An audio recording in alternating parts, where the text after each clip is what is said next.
Bom dia, pessoal. Vamos iniciar nossa aula. Algumas pessoas devem estar chegando aí, mas vamos iniciar a aula com uma oração? Senhor Deus e Pai, obrigado pelo privilégio de estarmos aqui mais uma vez na Tua casa. Obrigado porque o Senhor tem nos trazido aqui para aprender um pouco mais de Ti. Abençoe a nossa vida, os nossos corações, Pai, para que estejamos prontos para entender um pouco mais da Tua palavra. A palavra é essa tão importante para a nossa vida, Pai, que devemos segui-lo, ó Deus, de acordo com o Teu amor, ó Pai, a Tua misericórdia e Tua graça sobre nós.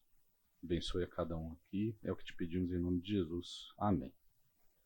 Bom, gente, na semana passada nós vimos a introdução aos 10 mandamentos, vimos o primeiro mandamento, era para a gente ver o segundo mandamento, mas a participação de todos foi tão boa, foi tão edificante, que a gente não conseguiu dar o segundo mandamento. Pedro Siena, ele estaria falando assim, gente, a participação de vocês é bom demais da conta. E realmente isso ajuda muito, enriquece muito a nossa aula. Só que nessa aula a gente vai ter que correr um pouquinho. Nós temos aqui praticamente 4 mandamentos a passar. E eu já vou iniciar o segundo mandamento aqui, e a colaboração de vocês é muito importante, mas eu vou ter que dar uma corrida aqui, senão a gente não vai conseguir terminar o conteúdo da aula. Tá bom? Bom, nós falamos, né, a introdução aos 10 mandamentos, depois a gente falou um pouquinho sobre o primeiro mandamento. Agora a gente vai falar sobre o segundo mandamento, que é a adoração verdadeira. Quem pode ler para a gente Êxodo 20, de 4 a 6? Não farás para ti nenhum ídolo, nenhuma imagem de qualquer coisa no céu, na terra ou nas águas debaixo da terra. Não te prostrarás diante deles, nem lhes prestarás culto, porque eu, o Senhor, o teu Deus, sou Deus zeloso, que castiga os filhos pelos pecados de seus pais, até a 3ª e 4ª geração daqueles que me desprezam. Mas trato com bondade até 1000 gerações aos que me amam e obedecem aos meus mandamentos. Olha que importante aqui. Um ponto que relata, ele fala um pouco sobre idolatria, né? Então, não farás para ti imagem esculpida ou qualquer semelhança do que há no céu. Aqui a gente vê, quando a gente olha esse segundo mandamento, a gente entende um pouco sobre esse aspecto da idolatria. Quando a gente olha um pouco mais para frente na Bíblia, em Atos 17, 16, Paulo, quando ele estava em Atenas, ele via uma cidade ali com uma cultura muito grande, era muito conhecida pelo ensino, pela história, e era a glória da Grécia. Só que, mesmo com tudo isso que vivia, que Paulo estava vendo ali na Grécia, ele é afrontado ali através do seu espírito, do espírito dentro dele, à medida que ele via que a cidade estava cheia de ídolos. Inclusive, Paulo diz aos atenienses, vejam, posso observar que vocês são muito religiosos. Vocês têm templos, rituais e estátuas por todo lugar. Realmente estão envolvidos com adoração. Mas eu lhes digo, vocês estão fazendo isso da maneira errada. Paulo fala isso lá em Atos 17, 22, 23. Então a gente começa a entender um pouco mais aqui no segundo mandamento esse aspecto da idolatria e da maneira errada da gente adorar a Deus.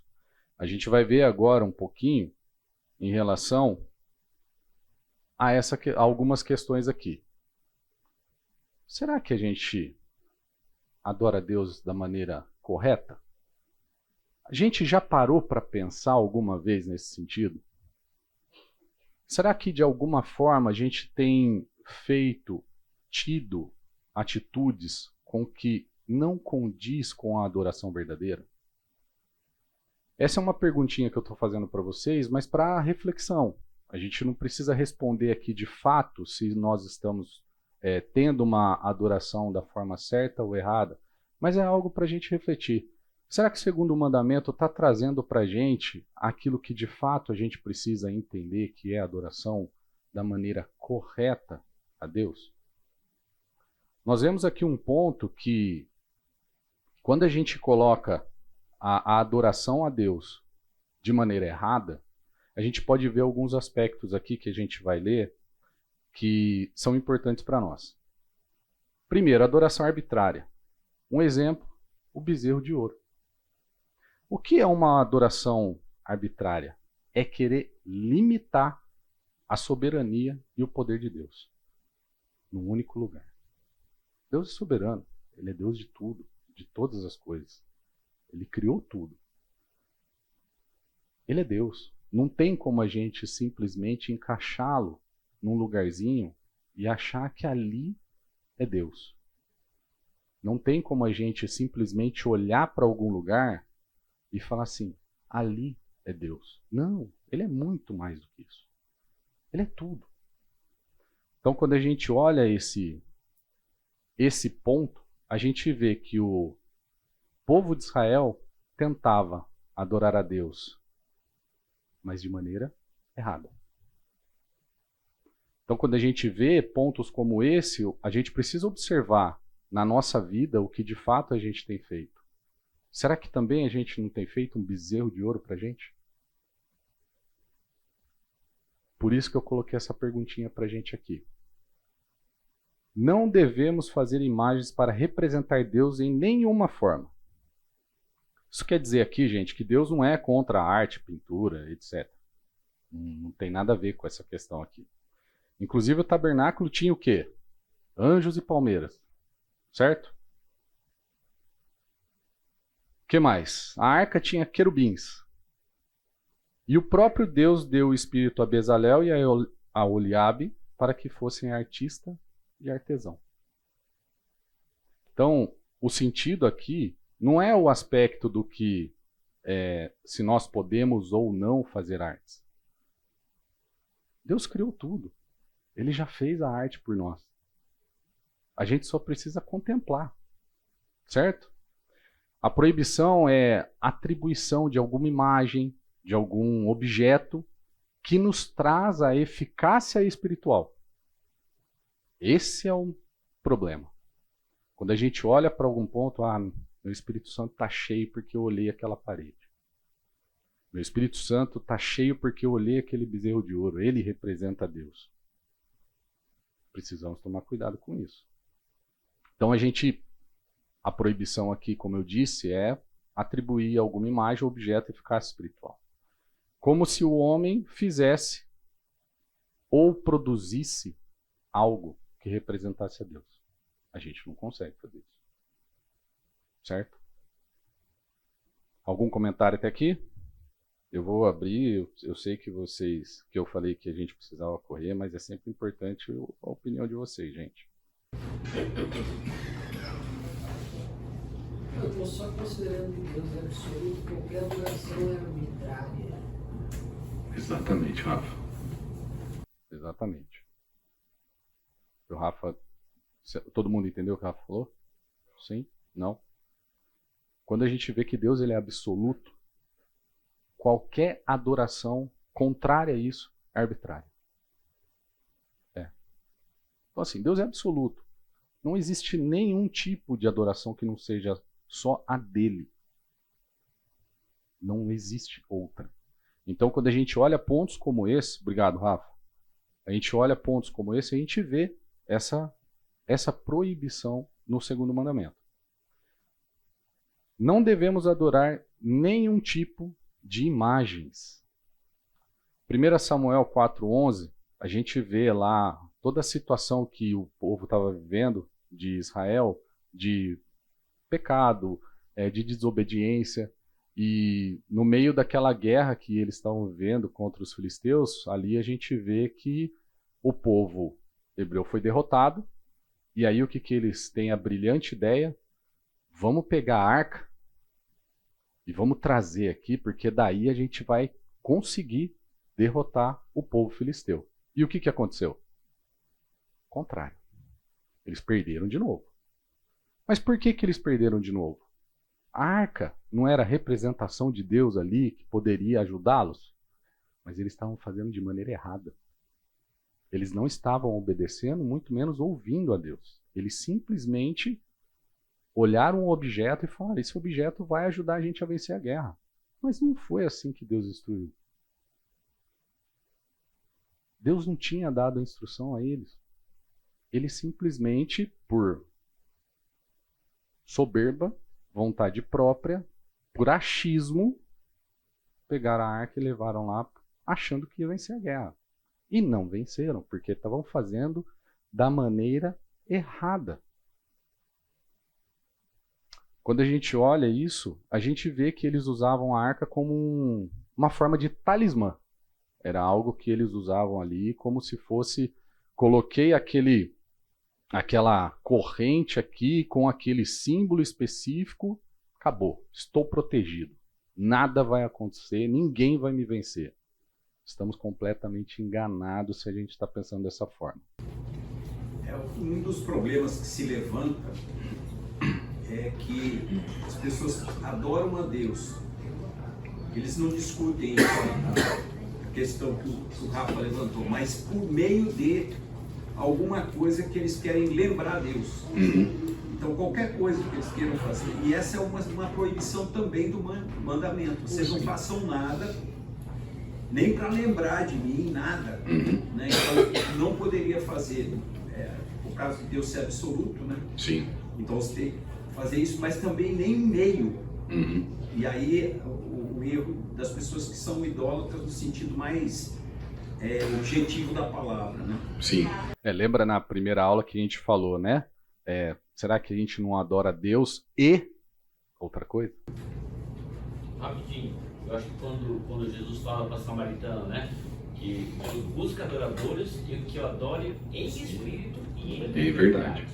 Então essa questão em espírito, obviamente Deus é espírito, agora em verdade adorar o que realmente Deus é, não aquilo que nós fazemos. Então essa questão de, digamos, reduzir o Criador, que é absoluto, que nós nem mesmo não conseguimos entender, a uma criatura, alguma coisa feita pela mão dos homens, né? Eu acho que é Salmo 115 que fala, né?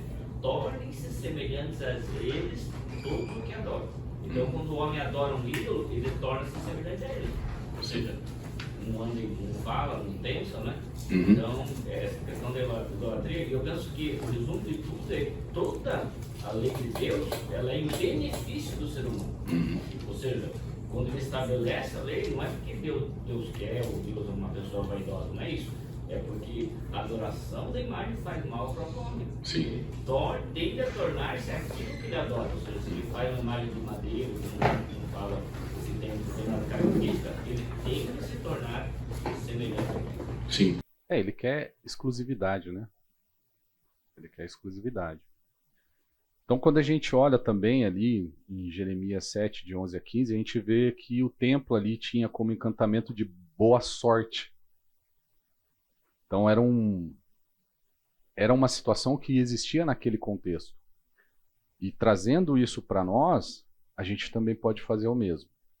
Como que a gente pode fazer o mesmo? A gente pode fazer isso com igrejas, com púlpito, até a cruzinha pendurada no pescoço. Então, que a gente reflita nesses pontos e entenda a importância da gente olhar para uma pergunta como essa e ver se a gente está adorando a Deus da maneira correta. 5 pontos importantes aqui do segundo mandamento. Pecados e almas. Quando a gente lê lá no texto, né? O que a gente deve fazer com a ameaça que fala ali em Êxodo 20, no versículo 5? O que fala ali?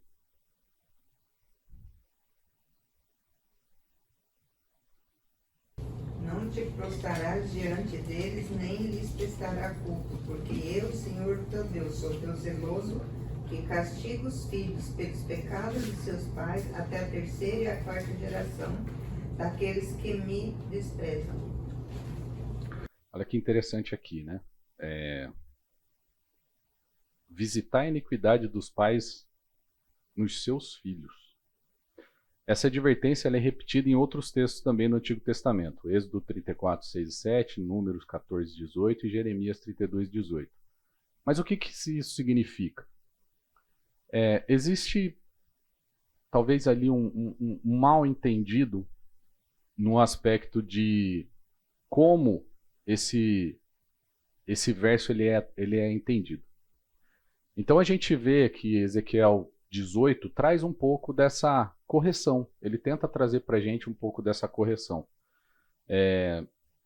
Na verdade, esse mandamento ele fala do juízo de Deus sobre os que andam pelos caminhos dos ímpios, pais, avós, bisavós. Então aqui, na verdade, ele está falando do compartilhamento da punição e do compartilhamento do pecado. Então, assim, se eu chegar para vocês e meu pai só fazia coisa errada, mas como eu nasci dele, então logo eu também só vou fazer coisa errada. Gente, isso não é regra. A partir do momento que a gente entende que nós somos filhos de Deus, salvos por Cristo Jesus, nós nos tornamos nova criatura. Não é porque a gente nasceu do nosso pai e ele só faz coisa errada que a gente vai fazer também. Certo? Existem situações que isso acontece? Sim, mas aí não existiu arrependimento, não existiu entendimento do que é correto, do que é errado. Existe uma questão, eu estava vendo um estudo certa vez, que um juiz estava falando da questão da ética do ladrão. O ladrão tem a ética dele, que é roubar. Essa é a ética dele. Para ele, aquilo está certo. Logo, os filhos que são dele, muitos deles vão seguir o mesmo caminho. Mas aqui a gente tem que lembrar que a gente não pode usar isso como uma muleta. Não, meu pai era ruim, então eu também vou ser. Não tem como a gente olhar para Cristo e entender que a gente pode seguir da mesma forma. Certo? Então a gente vê aqui essa questão da punição, mas também na sequência Deus faz o que com a gente? Quem pode ler na sequência ali o verso? Mas trato com bondade até 1000 gerações aos que me amam e obedecem aos meus mandamentos. Olha só a promessa de Deus pra gente. Ele promete misericórdia a milhares de gerações dos que o amam. Olha aqui a diferença. Então, eu comentei, né, do filho que segue o que o pai faz de errado. Mas na sequência, a partir do momento que a gente ama Deus, a gente começa a entender quem Ele é, a chave vira. O entendimento vira. Ninguém se compara a Ele. Por que ninguém se compara a Ele? Porque Deus é livre. Ele é espírito. Ele não tem um corpo. Quem lê João 4, 24?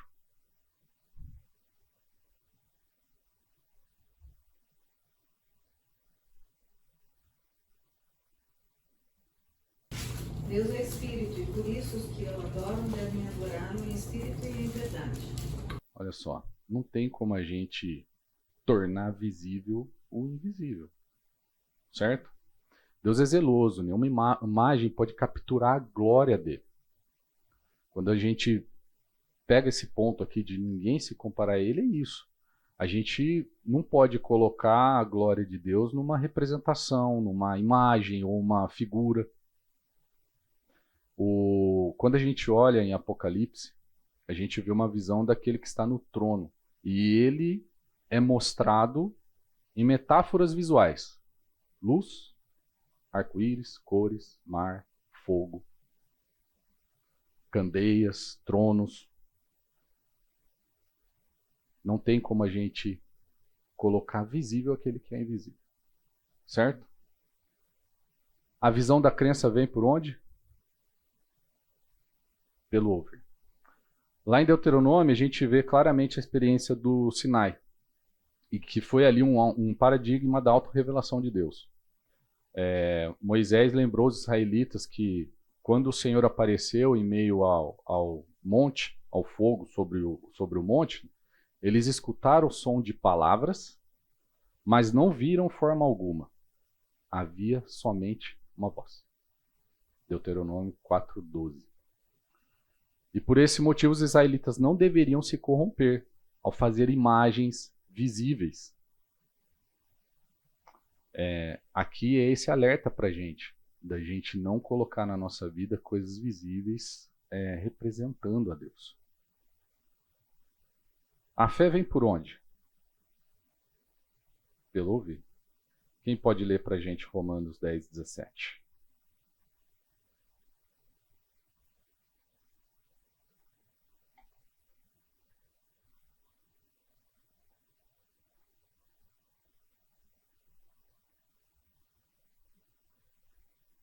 De sorte que a fé é pelo ouvir, e o ouvir pela palavra de Deus. A fé vem pelo ouvir. Deus provê seus próprios mediadores.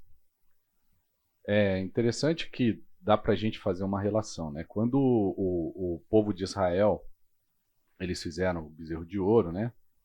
Usando imagens, ícones, para, talvez na cabeça deles, o acesso era mais fácil a Deus. É como se a gente tivesse algo aqui na Terra que a gente pudesse abrir uma forma, talvez um portal, para que Deus tenha o acesso até nós.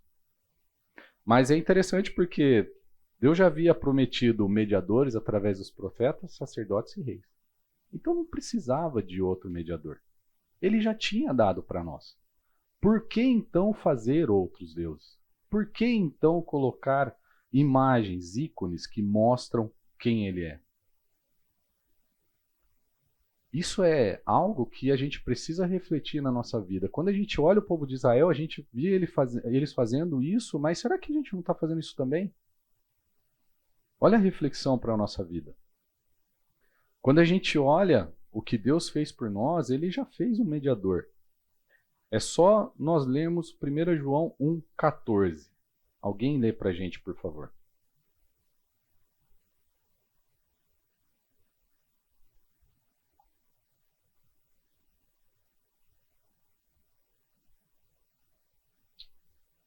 Perdão. Eu vos escrevi, pais, porque já conhecestes aquele que é desde o princípio. E eu vos escrevi, jovens, porque sois fortes, e a palavra de Deus está em vós, e já vencestes o maligno. É João. João 1,14. Gente, perdão. Então. Perdão. E o Verbo se fez carne e habitou entre nós, cheio de graça e de verdade. E vimos a sua glória, glória como do unigênito do Pai. É isso. Não precisamos de imagem, gente, pois ele já fez. E onde que ele fez essa imagem para nós? Cristo. Quem mais? Mais ninguém? O Espírito Santo.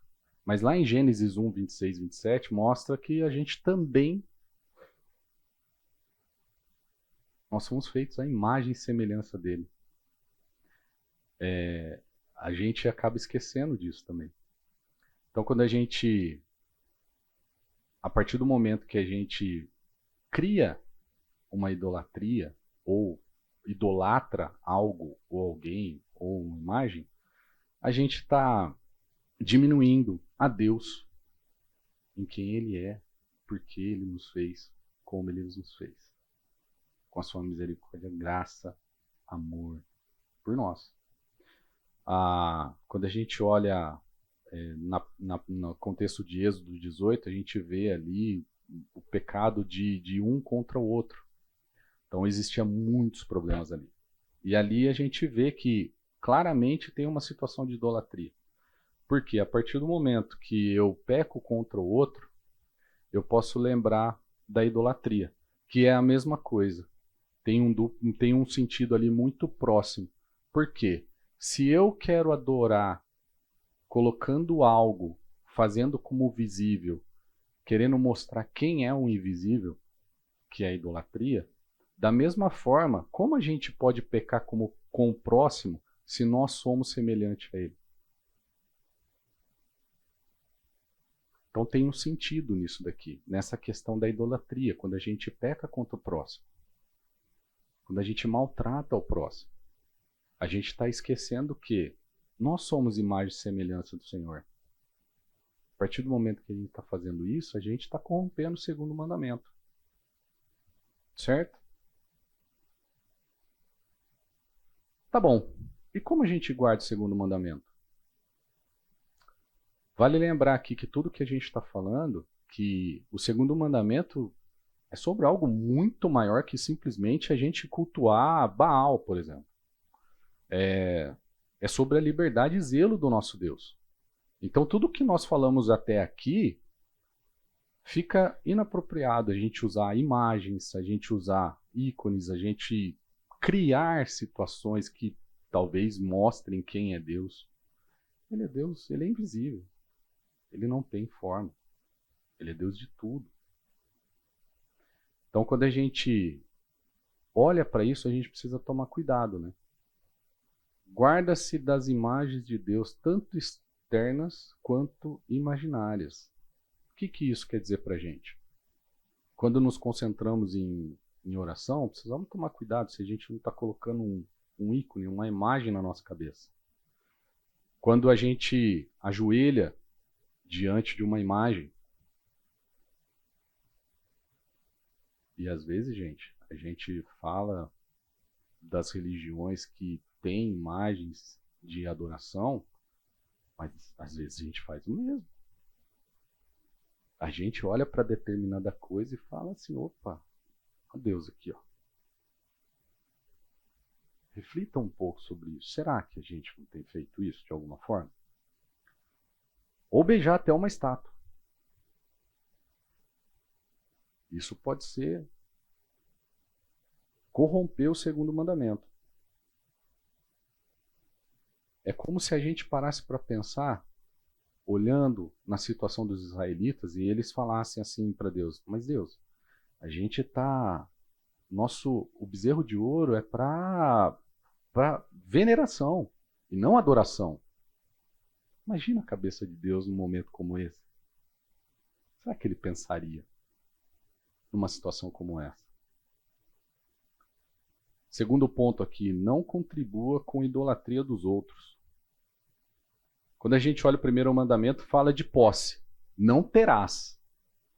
No segundo mandamento fala, não farás. Quando a gente olha esse ponto, a gente precisa considerar se a gente não está produzindo, se a gente não está vendendo, se a gente não está anunciando ou comprando bens e serviços que talvez distanciem as pessoas da verdadeira adoração. Olha em situações talvez no nosso dia a dia que muitas vezes a gente vai lá e compra até uma frase bonitinha falando de Deus. Às vezes não é um versículo, às vezes é simples uma frase criada por um homem. Mas às vezes naquele contexto, ele não mostra a verdadeira adoração a Deus. Outro ponto, considere a sabedoria do princípio regulador. Quando a gente olha o princípio regulador, ele fala, é o modo aceitável de adorar o Deus verdadeiro, que é instituído por ele mesmo, e assim, limitado por sua vontade revelada. Não há nada além disso, gente. O princípio regulador mostra que nós só temos uma forma de adorar a ele, conforme a instrução dele. Se nós aqui, como igreja, a gente está fazendo isso, revelando a verdade dele, estamos no caminho certo. Agora, se nós estamos inventando coisas, nós estamos indo para o caminho errado. E isso eu não estou falando nós, como igreja, estou falando em qualquer lugar. Certo? 4. Corrigindo a ignorância do povo de Deus, dando o que precisa, não o que deseja. Então, o que a gente deve fazer? Ensinar as pessoas. Muitas vezes, nos dias de hoje, a gente vê líderes de igreja fazendo eventos assim surreais, mas com o propósito completamente errado, esquecendo de fato quem é Deus. Então a gente percebe uma distorção enorme. E para nós, o que a gente tem que fazer? Às vezes até parece puro, mas quando a gente entra no entendimento daquilo que está sendo falado, ele é totalmente contra aquilo que Deus está pedindo para que a gente faça. Então, para nós, a gente tem que lembrar que tudo que a gente vai fazer, estrutura de culto, estrutura de aula, estrutura de discipulado, seja o que for, a gente tem que lembrar que isso daí tem que ser um ensino edificante, baseado na palavra de Deus, baseado na Bíblia. A gente não pode simplesmente pegar qualquer coisa e usá-lo e poder ensinar as pessoas. Claro, nós temos ferramentas hoje, inteligência, Deus nos dá o dom de pensar e poder criar coisas, mas que estejam baseadas na palavra de Deus. Isso é muito importante para a gente entender. A gente pode até fazer um entretenimento bonito, mas que seja edificante, que a palavra esteja sendo transmitida da forma correta. Então, a gente precisa olhar, né, que a gente enxerga e faça uma abordagem lenta e edificante da palavra de Deus. Quem pode ler ali João 1:1? No princípio era o Verbo, e o Verbo estava com Deus, e o Verbo era Deus. Ele é a palavra. 5. Olhe para Cristo como cumprimento do segundo mandamento. A gente tem que lembrar que Jesus cumpriu de modo único o segundo mandamento. Ele manifestou o Pai aos discípulos, quando a gente vê lá em João 14:9. Olhar para Cristo era olhar para a face daquele que não poderia ser visto no Sinai. Não precisamos de imagens, estátuas ou ícones. Por quê? Nós já temos o ícone. E quem é o ícone? Jesus. E ele é a imagem do Deus invisível. Aonde que a gente vê isso? Colossenses 1:15. Quem pode ler?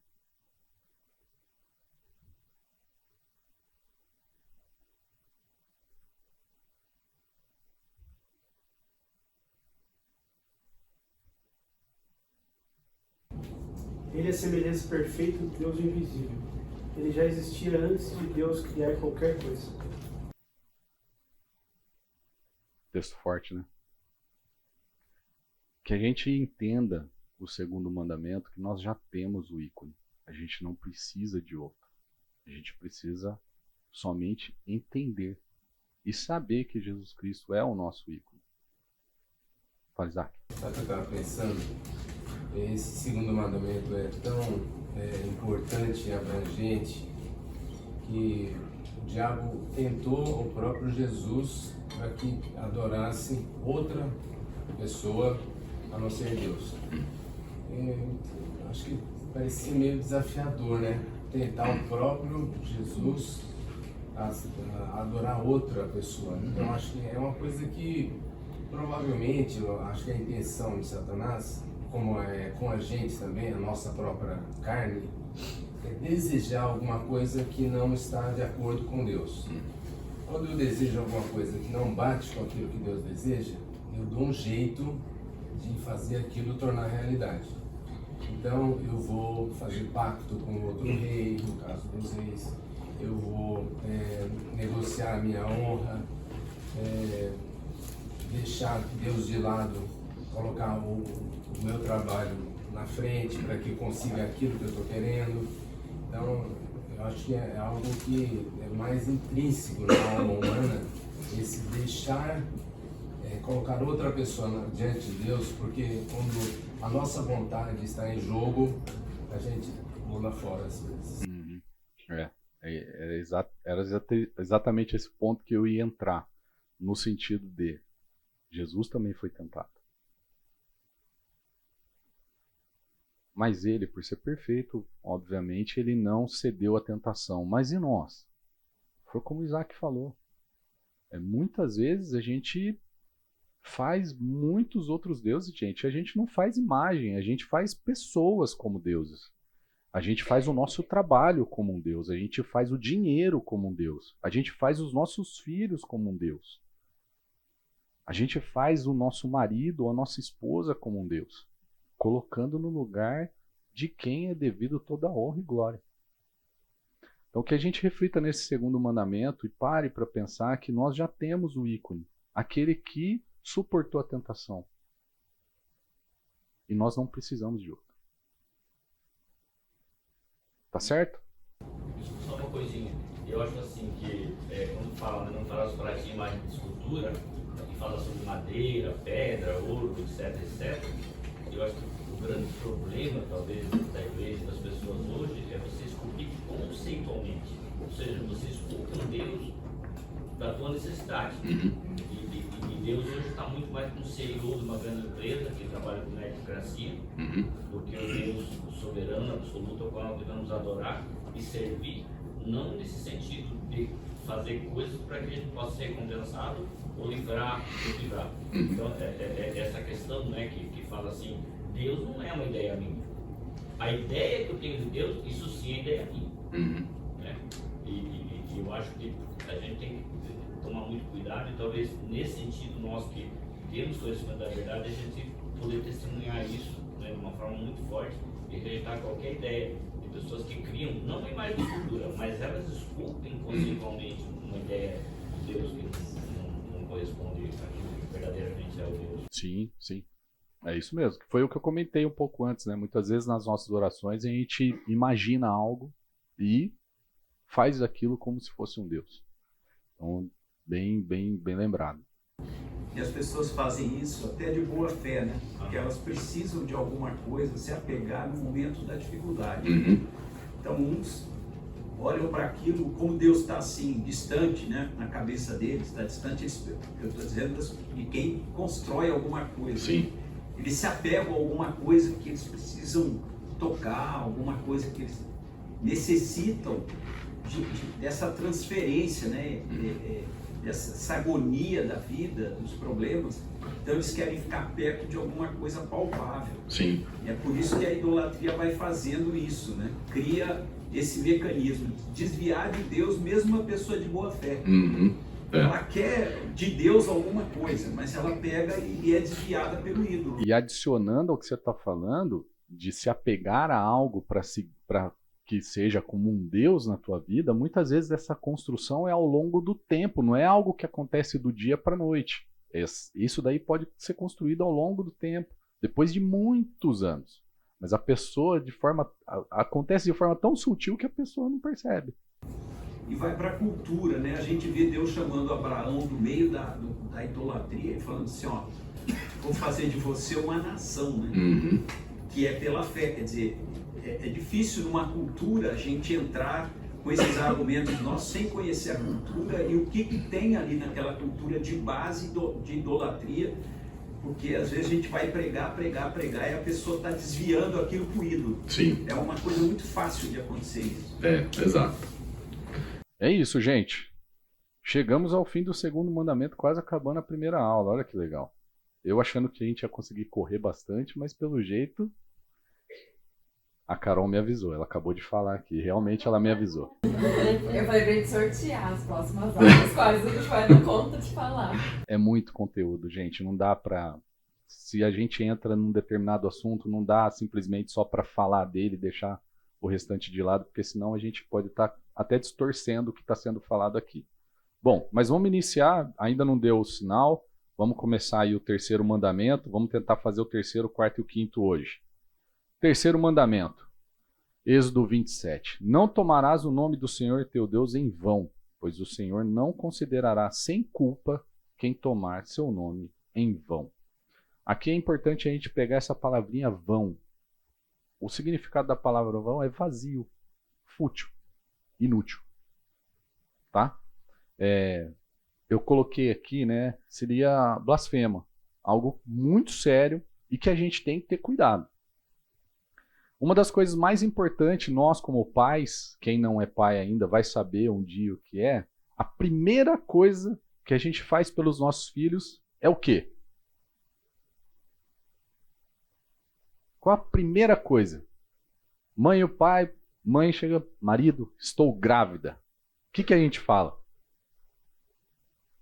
Alguém sabe?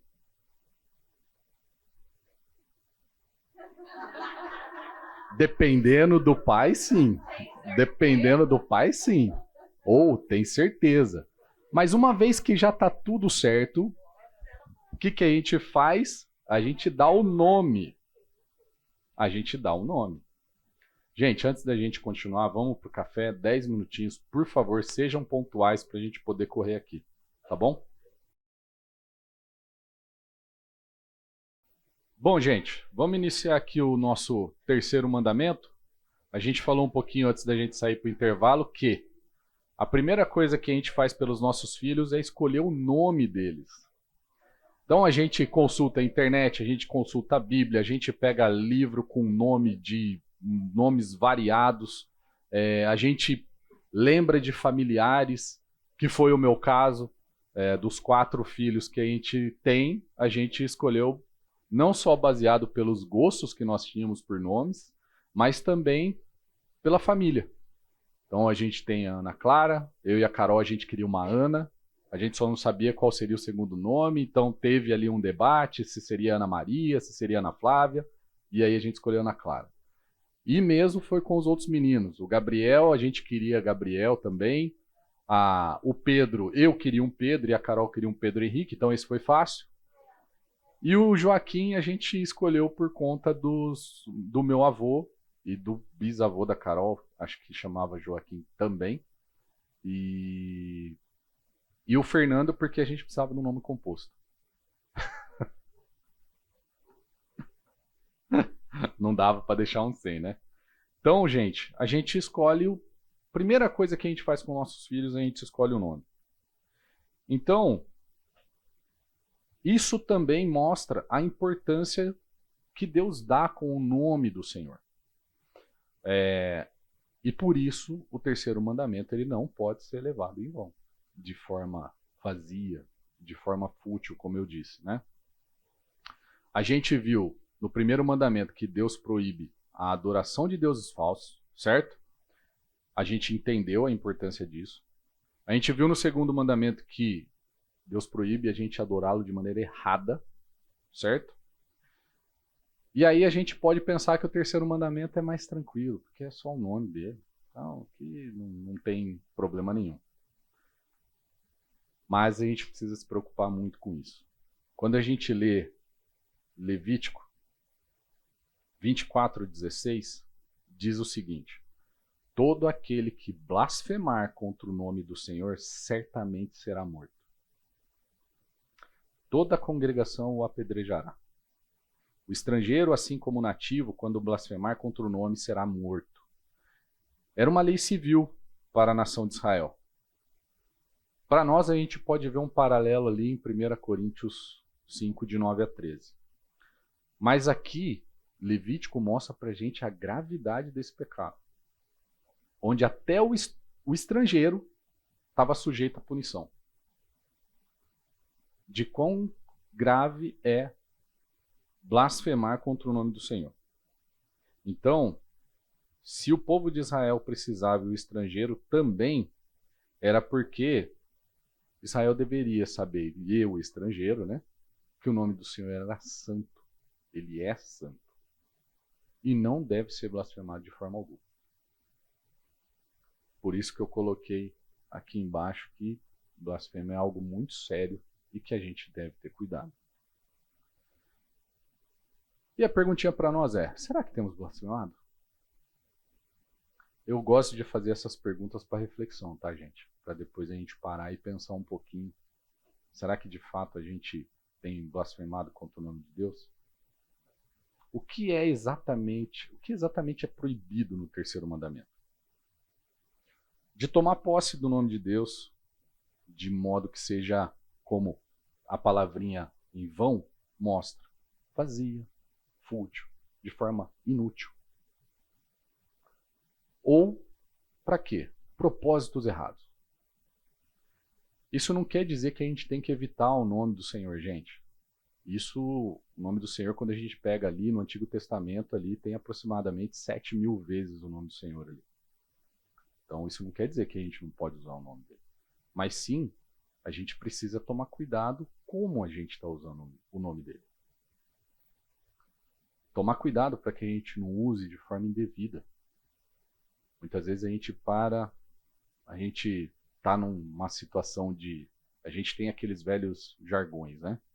A gente está numa situação de desespero, a gente fala: oh meu Deus, só joga. Ou então a gente vê a situação de alguém exaltado, a gente fala, Jesus do céu. A gente precisa tomar cuidado se a gente não está fazendo isso de forma indevida. Prestar atenção nesse sentido. E como o terceiro mandamento pode ser violado? Como eu disse no início, blasfemando ou amaldiçoando o nome de Deus, como a gente viu em Levítico 24:16. Quando a gente olha esse tema, a gente também vê ali que a gente tem que tomar cuidado com juramentos vazios e falsos. Quem lê Levítico 19:12?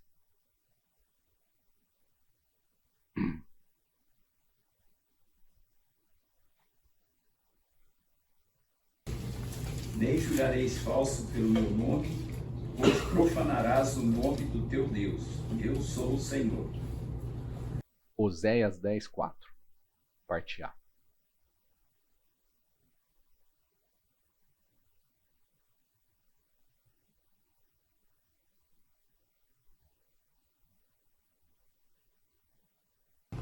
Eles só dizem mentira, todos juram falso e fazem acordos, e não pretendem cumprir. Olha aqui a exortação para a gente. 2 textos que mostram a importância da gente não blasfemar, não jurar falsamente e usar o nome dele em vão. Certo? Visões inventadas e reivindicações falsas. Jeremias 23:25. Quem pode ler? Tenho ouvido o que dizem aqueles profetas, que proclamam mentiras em meu nome, dizendo, sonhei. Tocar ilicitamente em coisas santas. Levítico 22:2.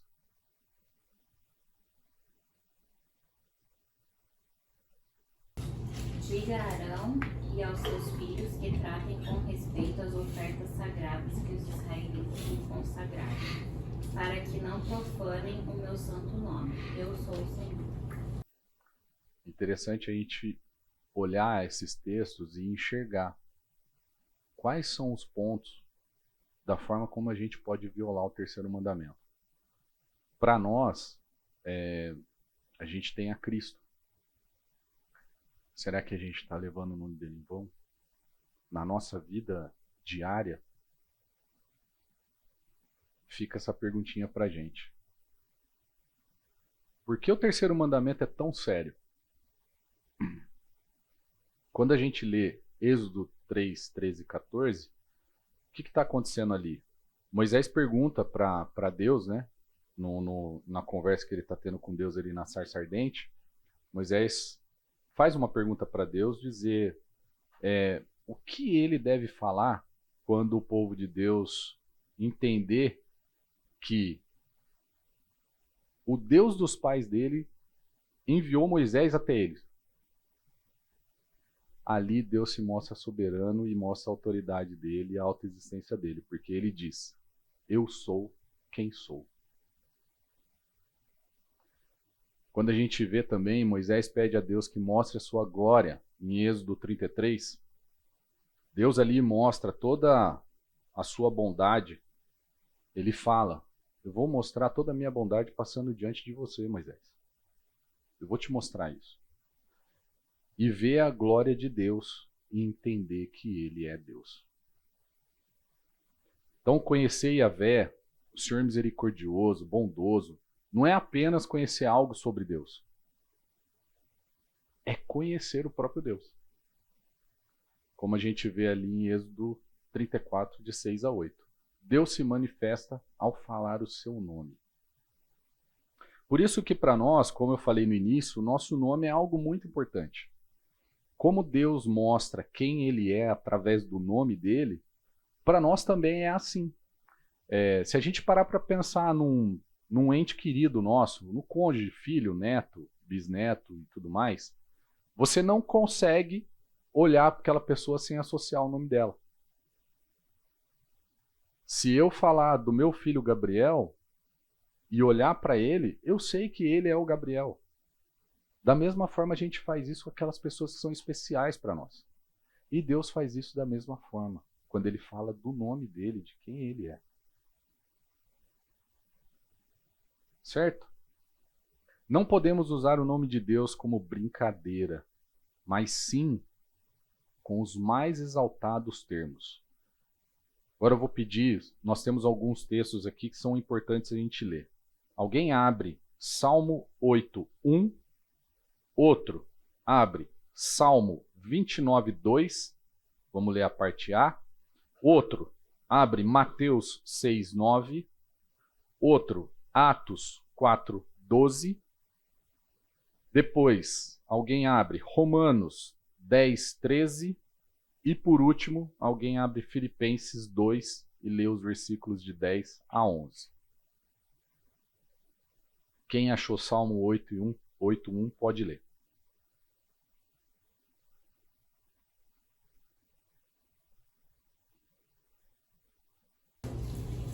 Ó Senhor, Senhor nosso, quão magnífico em toda a terra é o teu nome, pois expuseste nos céus a tua majestade.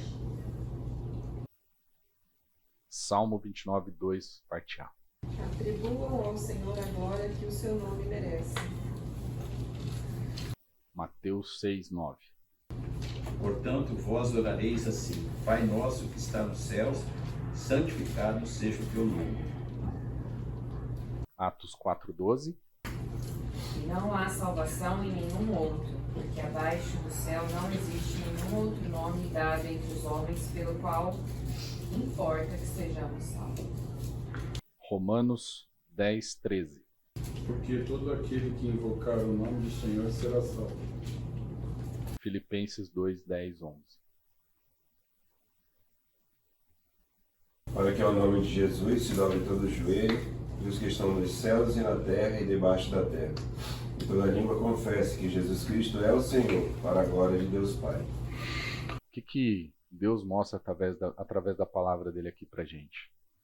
Que ele quer que a gente não esqueça da importância do nome divino. Tá vendo a importância de não falar o nome dele em vão? Interessante esse ponto, né? Nós tivemos uma geração que foi contaminada com um cara lá de cima, né? E Rosa, eu vou falar, a Rosa está falando, né, que a gente foi contaminada com aquela velha frase, o cara lá de cima. E eu posso falar que eu fui um deles, Rosa. Quando eu me converti, eu era assim. Os meus amigos me chamavam de maluco de Cristo. Porque eu era roqueiro, meio maluco, né? E melhorei um pouquinho, né, Zé? Não, continuo. Continuo. E aí, com a minha turma de amigos, eu continuei andando com eles, porque eu não tinha outro amigo dentro da igreja. Depois que, com o tempo, que eu fui mudando. Mas eu andava com a antiga turma. E é interessante que, assim, quando eu estava com aquela turma, eles usavam drogas, bebiam, fumavam e tudo mais. E dos três eu só bebia. Nunca usei droga, nunca fumei. E aí depois, quando eu me converti, eu falei pra eles, cara, eu tô indo na igreja, os caras, você é doido, cara. Agora eu tô entendendo por que você não usava droga e não fumava. Porque você é maluco de Cristo. Então, assim, quando a gente vê Deus trabalhando na nossa vida, eu comecei a falar muito disso. É porque o cara lá de cima, ele tá me ajudando. É o cara lá de cima. Então a gente usava muito isso. Mas aí a gente tem que tomar cuidado para não tomar o nome de Deus em vão. Certo? Mas eu acho até que no início você não tinha discernimento. Sim. Mas talvez você tivesse respeito. Então não é tão ruim assim. Eu percebo que algumas frases elas perderam sentido. Por exemplo, Deus te abençoe. Você vai cumprimentar uma pessoa no táxi, o cara Deus te abençoe, o cara fez uma negociação com você, Deus te abençoe. Você não sabe se isso é verdadeiro mesmo ou você fala tudo de bom para você. Fica vazio. Exatamente. Acaba se tornando algo tão natural, né? É tão automático que às vezes a gente não percebe a importância quando a gente fala para uma pessoa Deus te abençoe. É muito forte isso. Tem muita coisa por trás do Deus te abençoe. Não é simplesmente algo que a gente fala ao vento. Tem um sentido. E era isso que acontecia comigo. Quando eu falava, pô, o cara lá de cima, eu não tinha entendimento nenhum do porquê eu estava falando aquilo, mas eu tinha respeito. Porque aquilo que ele vinha fazendo na minha vida naquela situação era algo muito bom. Tanto que quando eu entrei no ônibus lá no primeiro acampamento que eu fui, na hora que eu vi todo mundo olhando para mim, querendo saber quem eu era tal, e aí de repente começaram a tocar louvor dentro do ônibus tal, eu falei, gente, eu quero esse negócio para mim. O negócio é muito bom. Então a gente vai aprendendo essas situações e aí a gente vai se moldando, né? A gente vai entendendo a palavra de Deus e vai enxergando que a gente tem que entender um pouco também do terceiro mandamento como algo extremamente sério para nossa vida, né? De não levar o nome dele em vão. Pode falar. Só com relação ao Deus te abençoe, eu não quero ser polêmico, mas às vezes a gente acaba não se utilizando disso e perdendo a oportunidade de dar testemunho. Eu concordo que a utilização ela tem que ter propósito. E a intenção de dar no testemunho é um propósito. Então a gente tem que tomar cuidado para a gente também não cair na situação legalista de ficar seguindo regras pelas regras, mas olhar pelo propósito do Senhor. Sim. Muitas vezes você está num táxi e você teve a oportunidade de dar um bom testemunho, ou até de falar do Senhor, ou até de ser maltratado pelo taxista, e ao final das contas você entrega um Deus te abençoe sincero, mostrando testemunho, mudança de vida, valor. E o Espírito se utiliza dessas coisas. E ele espera de nós um testemunho junto ao mundo. Então só tomar cuidado com jargões ou medo, né? Então só... Não, eu acredito assim que muitas vezes a gente nem sabe o que aquela pessoa está passando. Sim. E às vezes a gente sai até vazio da gente, aquele Deus te abençoe, mas para ele chega muito cheio. Era isso que eu ia falar, porque muitas vezes a pessoa para e fala assim, por que ela falou Deus abençoe para mim? É porque eu penso assim, qual que é o meu linguajar no dia a dia? Sim. O que eu falo além do bom dia para as pessoas, né? Mas o que o Yuri está colocando é um ponto extremamente importante. De fato, a gente precisa entender também que a gente pode alcançar uma pessoa.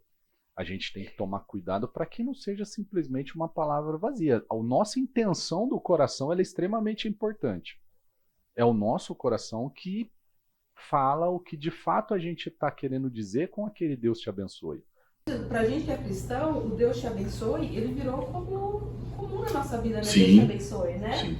É que Deus abençoe a sua semana. Então, assim, é normal, é comum. É né? comum. Pra gente que é cristão. Isso. E aí, isso é muito importante. Olhar o que está saindo dentro do nosso coração. Muitas vezes a gente precisa tomar cuidado também na questão de polemizar, é o seguinte, putz, eu não gosto daquele cara, cara, beleza, vai lá, Deus te abençoe. Isso é um problema.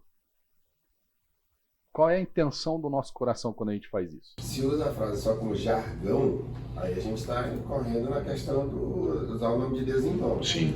Se a mensagem chega na outra pessoa e pode mexer com outra pessoa, e assim a intenção do nosso coração como cristão de dar bom testemunho é válido, você abençoar uma outra pessoa, mesmo que seja uma frase curta ali para a vida dela. Mas se você como crente já também caiu no uso do jargão, só por jargão, aí você acaba incorrendo na questão desse terceiro mandamento, que é de levar o nome de Deus em vão. Isso aí. Né? É igual a questão de, às vezes o crente tem aquela coisa assim, de ser muito íntimo de Deus, e às vezes ele quer ser tão íntimo quanto que ele é um amigo dele e usa qualquer expressão para se expressar com Deus.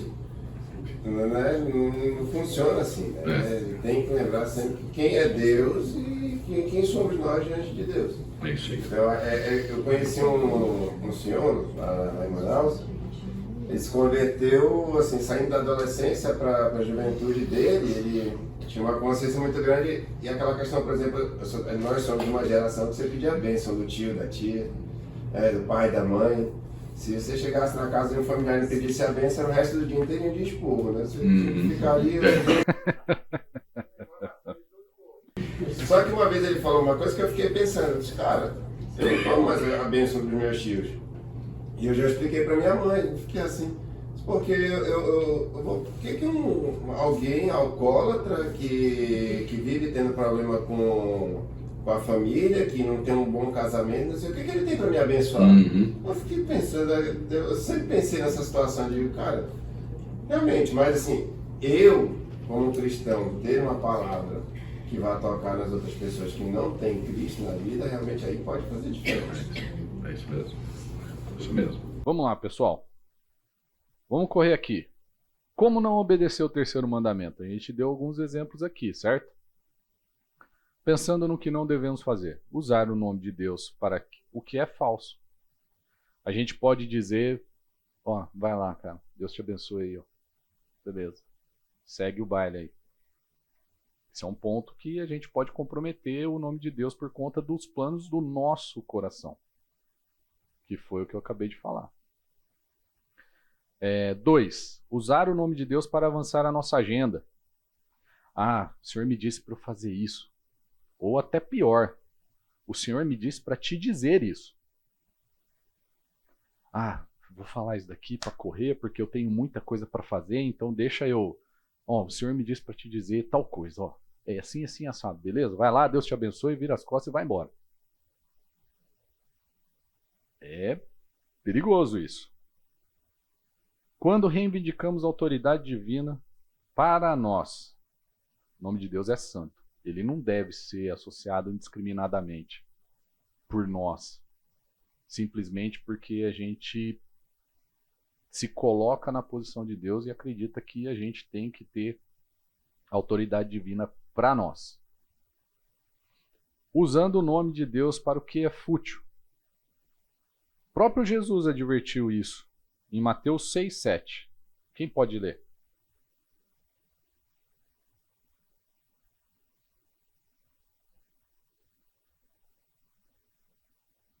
E orando, não useis de vãs repetições como os gentios, que pensam que por muito falarem serão ouvidos.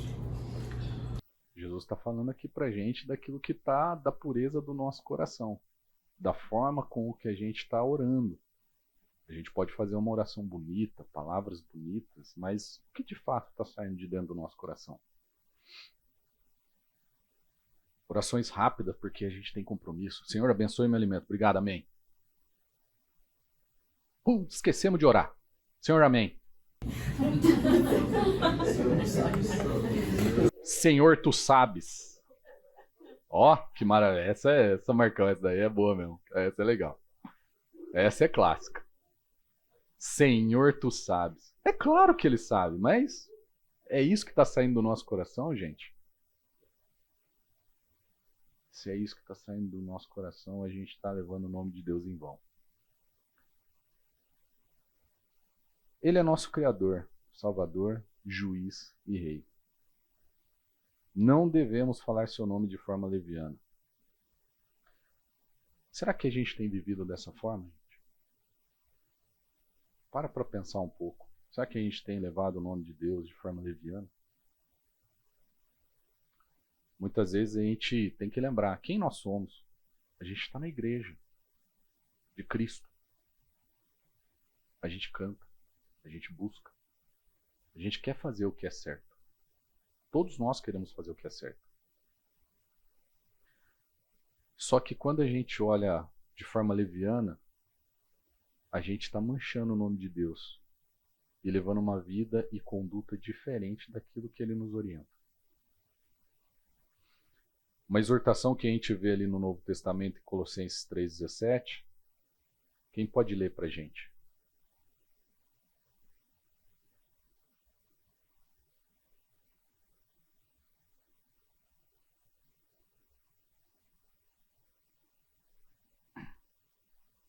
Quando fizeres por palavras ou por obras, Fazei tudo em nome do Senhor Jesus, dando por ele graças a Deus.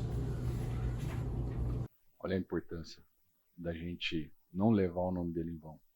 Não levar o nome dele de forma leviana. A gente obedece ao terceiro mandamento vivendo como cristão, falando e fazendo tudo de acordo com o nome da família da fé, a família cristã. Quando a gente faz tudo o que a gente faz, fazendo em Cristo, por Cristo e para Cristo, o que a gente está fazendo aqui? A gente está mostrando que esse é o nome que a gente valoriza. Que a gente o ama acima de tudo e de todos. Que a gente possa entender esse terceiro mandamento dessa forma e refletir se de fato a gente não tem blasfemado contra ele e usado o nome dele em vão. Ok? Teve uma situação no nosso país que ficou caracterizada como oração da propina. Eu já traduzi não, fui acompanhando, a oração é perfeita. Mas o fato é que eles estavam agradecendo a Deus por uma propina, por uma distribuição de valores ali. Isso foi gravado, levado para um processo.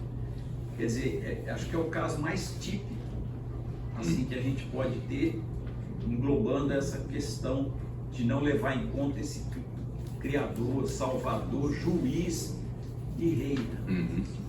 Acho que é uma questão, acho que está nos anais aí das gravações, que saiu uma pregação aqui até na... Isso tem, realmente tem. Tem também até a oração do bandido. Depois que ele rouba, ele vai lá e agradece a Deus. Obrigado porque deu certo, Senhor. Deu certo aí o nosso roubo, tal. Conseguimos, atingimos o objetivo, tal.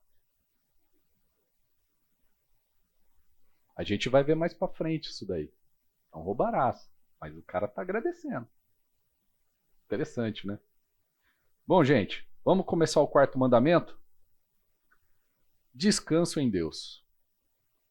Gente, esse quarto mandamento ele é um pouco polêmico. Eu não vou entrar em alguns detalhes aqui, tá? Talvez saiam algumas perguntinhas aí, mas eu acho que a gente não vai entrar muito nesse detalhe não, tá? Mas brincadeiras à parte, a gente vai tentar mostrar aqui a importância do quarto mandamento. Vamos ler aqui. Lembra-te do dia de sábado, de mantê-lo santo. 6 dias trabalharás e farás todo o teu trabalho. Mas o 7º dia é um Shabá para o Senhor teu Deus. Nele não farás nenhum trabalho, nem teu filho, nem tua filha, nem teu servo, nem tua serva, nem teu rebanho, nem o estrangeiro que vive contigo. Pois em 6 dias o Senhor fez o céu e a terra, o mar e tudo que nele há, e descansou no 7º dia. Portanto, o Senhor abençoou o dia do Shabá e o fez santo. Como eu disse, né? Ele pode causar um pouquinho de confusão. A gente sabe que todos os mandamentos são obrigatórios, embora ele tenha sido aprofundado, né? E transformado pela vinda de Cristo. Esse mandamento ele foi de modo mais notável do que os outros. Por isso que os cristãos nem sempre concordam com algumas situações que o quarto mandamento traz. E até na tradição reformada a gente vê algumas questões diferentes dentro disso. E aí eu deixei aqui para a gente poder ler também, e só para que vocês tenham conhecimento do que a tradição falava em alguns entendimentos do que significa o Shabá, ou honrar o dia do Senhor, ou se essas expressões têm o mesmo sentido. Confissão de Fé de Westminster diz, basicamente, que desde a criação do mundo até a ressurreição de Cristo foi o último dia da semana. E após, foi mudado para o primeiro dia da semana. Chamado Dia do Senhor. E deve ficar assim até a volta de Cristo. O Catecismo de Heidelberg diz, o ministério e a educação do Evangelho de se manter continuamente para aprender a palavra de Deus, participar das orações e das ofertas aos pobres.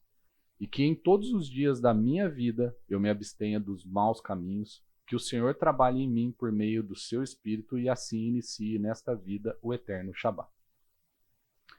Segundo a Confissão Helvética, entende que não existe um dia mais sagrado do que o outro e guardam o dia do Senhor e não o Shabá judaico. Todos eles aqui têm um mesmo sentido que servem para adoração e descanso. Vocês entendem dessa mesma forma? Sim.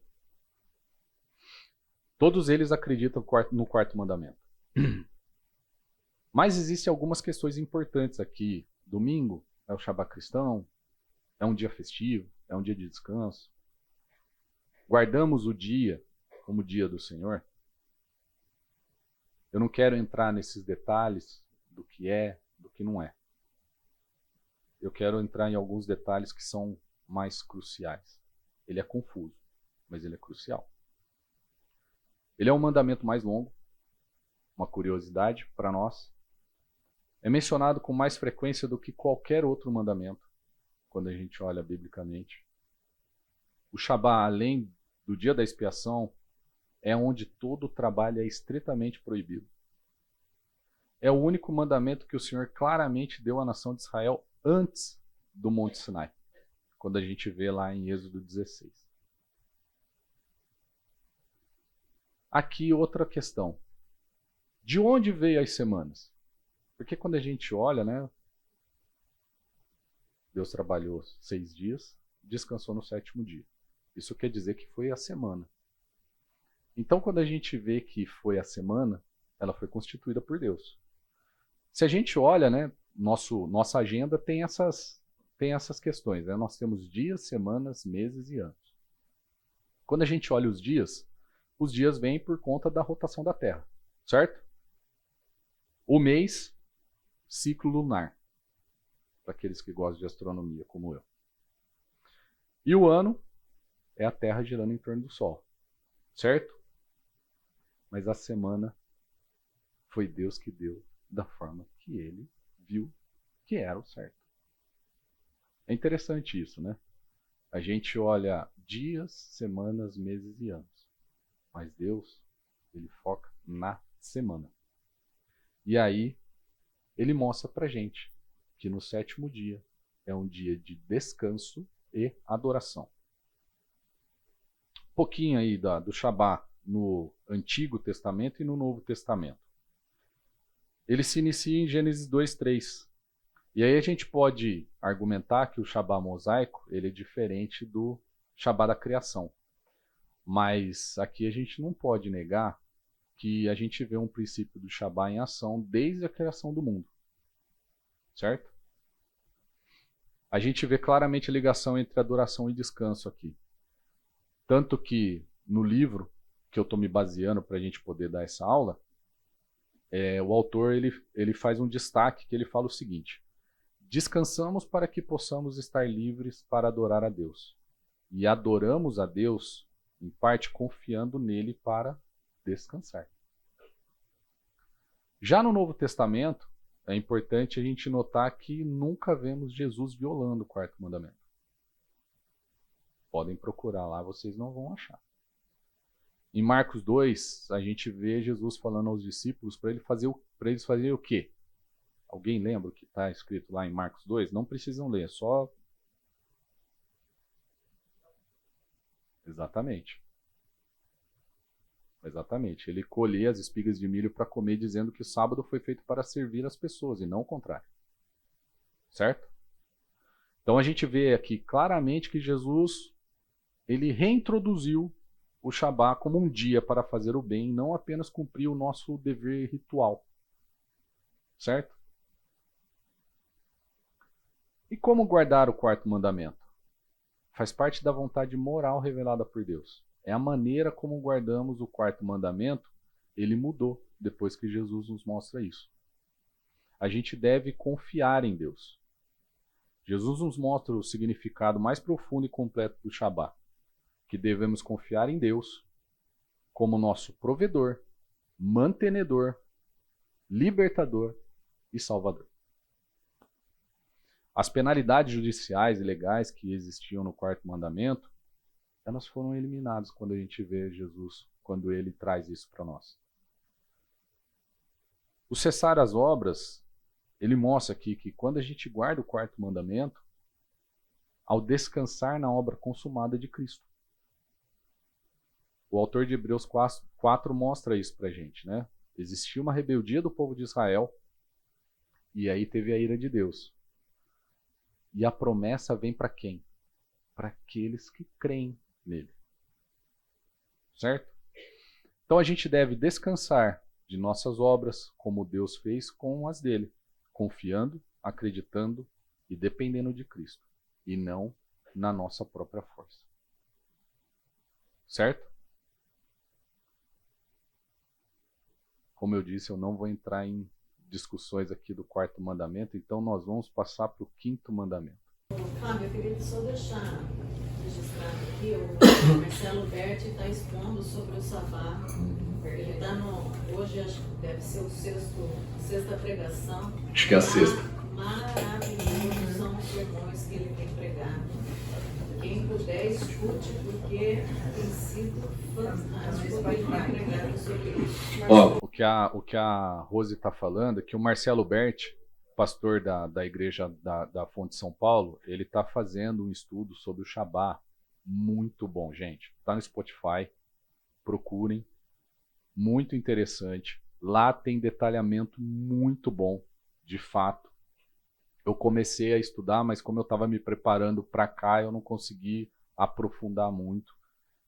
Mas, gente, de fato é uma dica importantíssima aí que vale demais vocês procurarem. Então procurem. É a pregação do Shabá do Marcelo Berti. Ele está, acho que na sexta pregação, né? Hoje é a sexta, né? Muitos detalhes. Hã? No perfil da Fonte São Paulo tem lá também. Tá? No Spotify também está liberado. Procurem, estudem. Lá tem um conteúdo muito interessante sobre o Shabá. Tá bom? Vamos começar o quinto mandamento? Autoridade e honra. Honra teu pai e tua mãe, para que teus dias sejam longos na terra que o Senhor teu Deus está te dando. Êxodo 20:12. Honra teu pai e tua mãe é o alicerce do amor ao próximo. O relacionamento, né, com os pais é o primeiro e mais importante relacionamento que a gente tem. Imagina, alguns de vocês aqui são professores, né? Às vezes você que é professor tem aquele aluno que é gentil, que é aplicado, aquele aluno que é atencioso, que presta atenção nas aulas. Ou então, nós profissionais que somos líderes de equipe, a gente tem aquela pessoa que é dedicada, aquela pessoa que se engaja, que está sempre disposta a ajudar, que não perde tempo com outras coisas. Se a gente tem situações como essa, gente, na grande maioria dos casos, nós devemos agradecer aos pais dessas pessoas. Porque esses pais explicaram, orientaram, disciplinaram, e esses filhos entenderam e obedeceram. Esse é o ponto importante aqui desse mandamento. Claro, existem exceções? Com certeza. Nosso coraçãozinho peludo, muitas vezes, não deixa a gente obedecer aos nossos pais, certo? Nosso coração pecaminoso não deixa a gente obedecer aos nossos pais.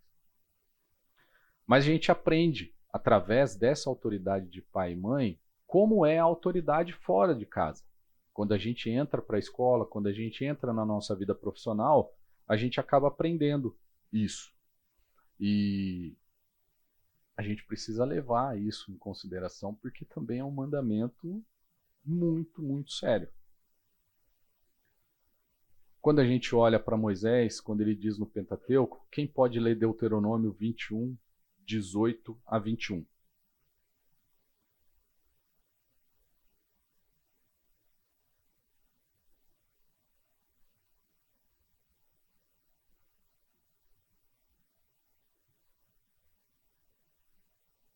Quando alguém tiver um filho obstinado e rebelde, que não obedecer à voz de seu pai e à voz de sua mãe, e castigando eles, lhes não der ouvidos, então seu pai e sua mãe pegarão nele e o levarão aos anciãos da sua cidade e à porta do seu lugar, e dirão aos anciãos da cidade: este nosso filho é rebelde e obstinado, não dá ouvidos à nossa voz, é um comilão e um beberrão. Então todos os homens da sua cidade o apedrejarão até que morra, e tirarás o mal do meio de ti, e todo Israel ouvirá e temerá. Quando a gente vive a salvação do Novo Testamento, a gente vê, né? Hoje nós vivemos a salvação do Novo Testamento. A gente vê que aquelas infrações, né, elas foram transpostas para a ordem da igreja, com estrutura, participação dos membros e disciplina.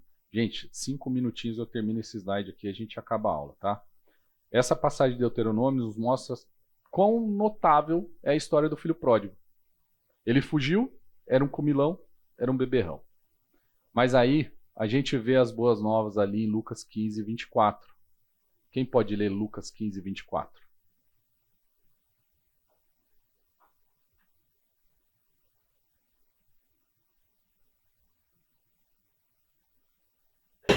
Pois este meu filho estava morto e voltou à vida.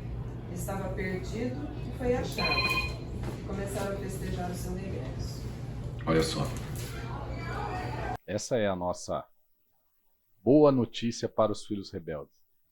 Certo? O que significa honrar? Calvino diz que honrar exige 3 coisas: reverência, obediência e gratidão. Reverência por quê? Posição de autoridade que Deus nos deu. Honrar, no Antigo Testamento, era usado para a glória ou um peso maior. A obediência significa que fazemos o que nossos pais dizem enquanto fazemos parte do mesmo lar. Tem algumas questões aqui que também geram polêmica, tá? E gratidão é uma das principais formas de honrar nossos pais. Existem limites para honrar os pais? Para honra, não. Para honra, não. E para obediência? Para obediência, sim. Pode ser que exista até uma autoridade abusiva de alguns pais. E em Atos 5 nos mostra que, se temos de escolher entre obedecer aos homens ou obedecer a Deus, quem que a gente deve escolher? Obedecer a Deus. Esse ponto aqui é muito importante, da diferença entre honra e obediência. Muitas vezes a gente pode ter um pai que pede para a gente fazer aquilo que não honra ao Senhor. A gente tem que falar: sinto muito, mas esse não dá. Esse não dá. Gente, eu vou parar por aqui. A gente conseguiu seguir quase dentro daquilo que eu esperava. Na próxima aula a gente finaliza o 5º mandamento, aí a gente vai para o 6º, 7º, 8º. Então leiam o 6º, 7º, 8º e até o 5º mandamento para a nossa próxima aula, tá bom?